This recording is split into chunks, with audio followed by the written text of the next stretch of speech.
రేగడి కంచును దనదనలాడు తాళమునందును ప్రవచించి కృపావరం కలిగి మర్మములన్నీ జ్ఞానమంతై పెరిగిన వాడనను కొండలను పెకలింపగల పరిపూర్ణ విశ్వాసము గల వాడనైనను ప్రేమ లేని వాడనైతే నేను వ్యక్తులను బీదల పోషణ కొరకు నాస్తి అంతయు ఇచ్చినను కాల్చబడుటకు నా శరీరము అప్పగించినను ప్రేమ లేని వాడనైతే నాకు ప్రయోజనం ఏమీ లేదు.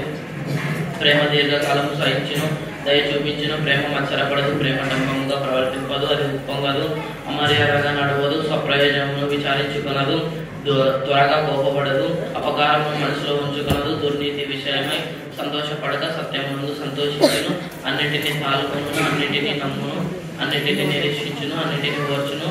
ప్రేమ శాశ్వత కాలముండును, ప్రవచనములైనను నిరర్థకములగును, భాషలైనను నిలిచిపోవును, జ్ఞానమైనను నిరర్థకమగును. మనం కొంత మట్టుకు ఎరుగుదుము, కొంత మట్టుకు ప్రవచించుచున్నాము కానీ పూర్ణమైనది వచ్చినప్పుడు పూర్ణము కానిది నిరర్థకమగును. నేను పిల్లవాడనే ఉన్నప్పుడు పిల్లవాని వల్ల మాటలాడి తిని, పిల్లవాని వల్ల తలించి తిని, పిల్లవాని వల్ల యోచించి తిని, ఇప్పుడు పెద్దవాడనే పిల్లవాని చేష్టలు మానివేసి తిని. ఇప్పుడు అద్దంలో చూచినట్టు సూచనగా చూచుచున్నాము, అప్పుడు ముఖాముఖిగా చూతును. ఇప్పుడు కొంత మట్టుకు ఎరిగి ఉన్నాను, అప్పుడు పూర్తిగా ఎరగబడిన ప్రకారము పూర్తిగా ఎరుగుదును.